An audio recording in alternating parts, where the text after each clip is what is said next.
Hey, so this is a little bit weird, but my dad gave me, or let me borrow, this really cool book called A Short History of Nearly Everything, and I was just going to read the introduction to anyone who cares or is interested, because it's actually a pretty interesting looking book. So here's the introduction, and maybe this will spark your interest in the book. Um, Introduction. Welcome, and congratulations. I am delighted that you can make it. Getting here wasn't easy, I know. In fact, I suspect it was a little tougher than you realize. To begin with, for you to be here now trillions of drifting atoms had to somehow to assemble in an intricate and intriguing, obliging manner to create you. It's an arrangement so specialized and particular that it has never been tried before and will only exist this once. For the next many years, we hope, these tiny particles will uncomplainingly engage in all the billions of deft, cooperative efforts necessary to keep you intact, and let you experience the supreme, agreeable, but generally underappreciated state known as existence. Why atoms take this trouble is a bit of a puzzle. Being you is not a gratifying experience at the atomic level. For all their devoted attention, your atoms don't actually care about you, indeed. Don't even know that you are there. They don't even know that they are there. They are mindless particles, after all, and not even themselves alive. It is a slightly arresting notion that if you were to pick yourself apart with tweezers, one atom at a time, you would produce a mound of fine atomic dust, none of which had ever been alive, but all of which had once been you. Yet somehow, for the period of your existence, that they will answer to a single overarching impulse to keep you you. The bad news is that atoms are fickle, and their time of devotion is fleeting, fleeting indeed. Even a long human life adds up to only about 650,000 hours. And when that modest milestone flashes past, or at some point, or so other point thereabouts, for reasons unknown, your atoms will shut you down, silently disassemble, and go off to be other things. And that's it for you. Still, you may rejoice that it happens at all. Generally speaking, in the universe, it doesn't so far as we can tell. This is decidedly odd because the atoms that so liberally and congenially flock together to form living things on Earth are exactly the same atoms that decline to do it elsewhere. Whatever else it may be, at the level of chemistry life is curiously mundane. Carbon, hydrogen, oxygen, and nitrogen, a little calcium, a dash of sulfur, a light dusting of other very ordinary elements, nothing you wouldn't find in any ordinary drugstore, and that's all you need.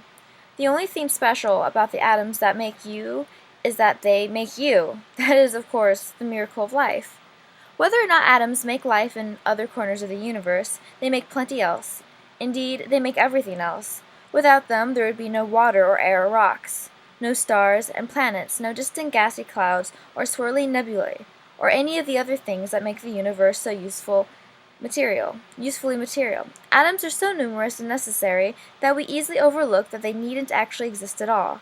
There is no law that requires the universe to fill itself with small particles of matter, or to produce light and gravity, and the other physical properties on which our existence hinges. There needn't actually be a universe at all. For the longest time there wasn't. There were no atoms and no universe for them to float about in. There was nothing, nothing at all, anywhere. So thank goodness for atoms. But the fact that you have atoms and that they assemble in such a willing manner is only part of what got you here. You here. To be here now, alive in the 21st century, and smart enough to know it, you also had to be the beneficiary of an extraordinary string of biological good fortune. Survival on Earth is surprisingly tricky business. Of the billions and billions of species of living things that existed since the dawn of time, most, 99.99%, are no longer around. Life on Earth, you see, is not only brief, but dismayingly tenuous. It is a curious feature of our existence that we come from a planet that is very good at promoting life, but even better at extinguishing it. The average species on Earth lasts for only about 4 million years, so if you wish to be around for billions of years, you must be as fickle as the atoms that made you. You must be prepared to change everything about yourself: shape, size, color, species affiliation, everything. And to do so repeatedly. That's much easier said than done, because the process of change is random. To get from protoplasmal primordial atomic globule, as Gilbert and Sullivan put it, to sentient, upright, modern human has required you to mutate new traits over and over in a precisely timely manner for an exceedingly long while. So at various periods over the last 3.8 billion years, you have abhorred oxygen and then doted on it, grown fins and limbs and jaunty sails, laid eggs, flicked the air with a forked tongue, been sleek, been furry, lived underground, lived in trees, been as big as a deer and as small as a mouse, and a million things more. The tiniest deviation from any of these evolutionary shifts, and you might now be licking algae from cave walls, or lolling walrus-like on some stony shore, or disgorging air through a blowhole in the top of your head before diving 60 feet for a mouthful of delicious sandworms. Not only have you been lucky enough to be attached since time immemorial to a favorite evolutionary line, but you have also been extremely, make that miraculously fortunate in your personal ancestry. Consider the fact that for 3.8 billion years, a period of time older than the Earth's mountains and rivers and oceans, every one of your forebears on both sides have been attractive enough to find a mate, healthy enough to reproduce, and sufficiently blessed by fate and circumstances to live long enough to do so. Not one of your pertinent ancestors was squashed, devoured, drowned, starved, stranded, stuck fast, untimely wounded, or otherwise deflected from its life's quest of delivering a tiny charge of genetic material to the right partner at the right moment in order to perpetrate the only possible sequence of hereditary combinations that could result, eventually, astoundingly, and all too briefly, in you. This is a book about how it happened, in particular how we went from there being nothing at all to being something, and then how a little of that something turned into us, and also some of what happened in between and since. There's a great deal to cover, of course, which is why the book is called A Short History of Nearly Everything, even though it isn't really. It couldn't be, but with luck, by the time we finish it, it will feel as if it is. My own starting point, for what it's worth, was an illustrated science book that I had as a classroom text when I was in 4th or 5th grade. The book was a standard issue 1950 school book, battered, unloved, grimly hefty, but near the front it had an illustration that had been captivated me. A cutaway diagram showing the Earth's interior as it would look to you, cut into the planet with a large knife, and carefully withdrew a wedge representing about a quarter of its bulk. It's hard to believe that there was ever a time when I had not seen such an illustration before, but evidently I had not, for I clearly remember being transfixed.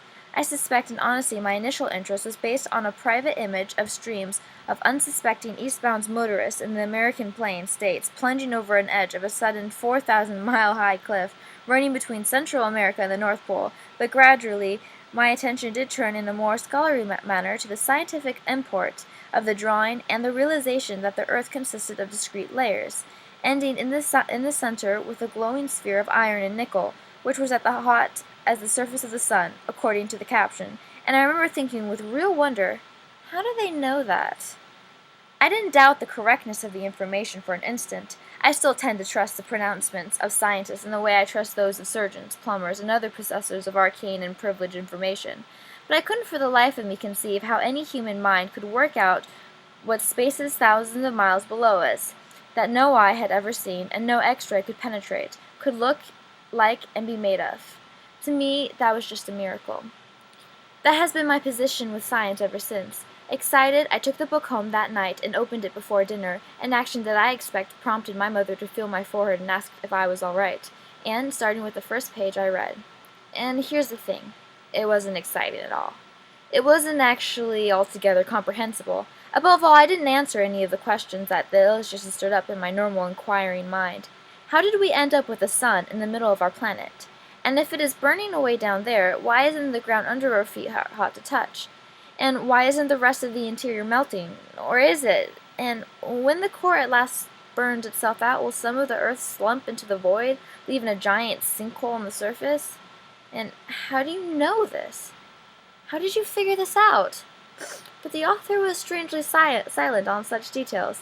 Indeed, silent on everything but anticlines, synclines, axial faults, and the like. It was as if he wanted to keep the good stuff secret by making all of it soberly unformable. As the years passed, I began to suspect that this was not altogether a private impulse. There seemed to be a mystifying universal conspiracy among textbook authors to make certain the material they dealt with never stayed too near the realm of the mildly interesting, and was always at least a long-distance phone call from the frankly interesting. I now know that there is a happy abundance of science writers who pen the most lucid and thrilling prose. Timothy Ferris, Richard Fortey, and Tim Flannery are the three that jump out from a single station of the alphabet. and that's not even to mention the late but godlike Richard Feynman. But sadly, none of them wrote any textbook I ever used. All mine were written by men, it was always men, who held the interesting notion that everything became clear when expressed as a formula, and the amusing, deluded belief that the children of America would appreciate having chapters end with a section of questions that they could mull over in their own time. So I grew up convinced that science was supremely dull. But suspecting that it needn't be, and not really thinking about it at all if I could help it, this too became my position for a long time. Then much later, about 4 or 5 years ago, I was on a long flight across the Pacific, staring idly out the window at a moonlit ocean, when it occurred to me that I was a certain uncomfortable forcefulness that I didn't know the first thing about the only planet I was ever going to live on. I had no idea, for example, why the oceans were salty but the Great Lakes weren't. Didn't have the faintest idea. I didn't know if the oceans were growing more salty with time or less, and whether ocean salinity lines was something I should be concerned about or not. I am very pleased to tell you that until the late 1970s, scientists didn't know the answer to these questions either. They didn't talk about it very audibly. And ocean salinity, of course, represented only the merest sliver of my ignorance. I didn't know what a proton was, or a protein, didn't know a quark from a quasar, didn't understand how geologists could look at a layer of rock on a canyon wall and tell you how old it was, didn't know anything really. I became gripped by a quiet, unwanted urge to know a little about these matters and to understand how people figure them out. That to me remained the greatest of all amazements, how scientists work things out. How does anybody know how much the Earth weighs, or how old its rocks are, or what really is way down there in the center? How can they know how when the universe started and what it was like when it did? How do they know what goes on inside an atom? And how, come to that, or perhaps above all, can scientists so often seem to know nearly everything, but then still can't cannot predict an earthquake, or even tell us whether we should take an umbrella with us to the races next Wednesday? So I decided that I would devote a portion of my life, 3 years as it now turns out, to reading books and journals and finding saintly, patient experts prepared to answer a lot of outstandingly dumb questions. The idea was to see if it isn't possible to understand and appreciate, marvel at, enjoy even, the wonder and accomplishments of science at a level that isn't too technical or demanding, but isn't entirely superficial either. That was my idea and my hope, and that is what the book that follows is intended to be. Anyway, we have a great deal of ground to cover, and much less than 650,000 hours in which to do it. So let's begin. So, actually, I didn't finish reading the introduction before reading it out loud, so sorry if I stumbled a bit. I think this book sounds pretty cool. Let me just read off maybe some of the chapters. There's stuff about the universe, about the Earth, about Einstein and the atoms, and life itself, a whole bunch of cool information. Darwin's singular notion, okay, that's cool. I don't know, I think I'm going to enjoy reading this. The author seems pretty fun, and the introduction seemed pretty interesting. So, here you go, this is the book.